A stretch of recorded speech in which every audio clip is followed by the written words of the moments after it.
Ang kaligayahan ng buhay ay hindi sa pagkakaroon ng marami. Ang kaligayahan ng buhay sa pagkakaroon ng kakaunti lang, pero na-enjoy mo naman. Yung pwede lang, yung tama lang, yung dapat lang. Isa pa, meron tayong kasabihan na anumang bagay kapag sobra masama na. At may batayan yan. Sa pagkatandaan natin, ang kasalanan ay nag-ugat sa paghangad na sobra-sobra. Kaya nagsosobra ng boyfriend, ng girlfriend, ng asawa, ng anak, ng pamilya. Pwedeng magmahal ng sobra-sobra, basta limit sa dapat mo lang mahalin talaga. Kaya yun po ang una, huwag tayong maghahangad ng sobra. Yung pwede lang, yung kaya lang, yung tama lang, at yung dapat lang talaga. Ang ikalawa ay ang piliin natin na maging masaya. Happiness is a choice. Pinipili ang kaligayahan. Hindi tsambahan yan. Hindi according lang sa kalalagayan yan. Sapagkat alam natin may mga taong nasa pangit o hindi magandang kalalagayan. May sakit, may karamdaman, may problema sa negosyo, may problema sa trabaho. Iniwan ng asawa, pero masaya. Sapagkat pinipili ng mga taong ito na maging masaya.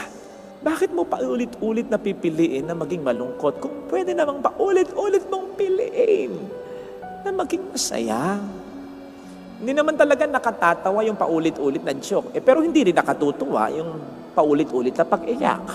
Lalo pat may ibang dahilan na ikaw ay maging masaya. Ang buhay mo ay isang magiging malaking joke. Maniwala ka.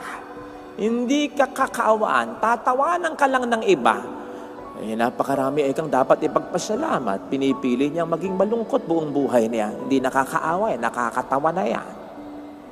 Baka nga pagharap natin sa Panginoon, baka lumala pa yung katatawan ng iyan. Lalo pat sisisihin natin siya, Lord naman, bakit ganun? Bakit ganito?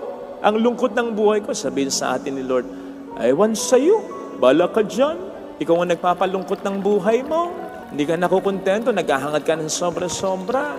Hindi mo binubukas ang iyong mga mata sa mga bagay na meron ka, kundi ang hinahanap mo, yung mga bagay na wala ka. At higit sa lahat, araw-araw ay hindi mo pinipili ang maging masaya. Ang malala, pinipili mo ang maging malungkot pa. Ang paulit-ulit na pagpili na maging masaya, ang result niyan, sasaya ka. Ang paulit-ulit na pagpili na maging malungkot, ay kahit wala nang nangyayaring pangit, lulungkot ka pa rin, maniwala ka.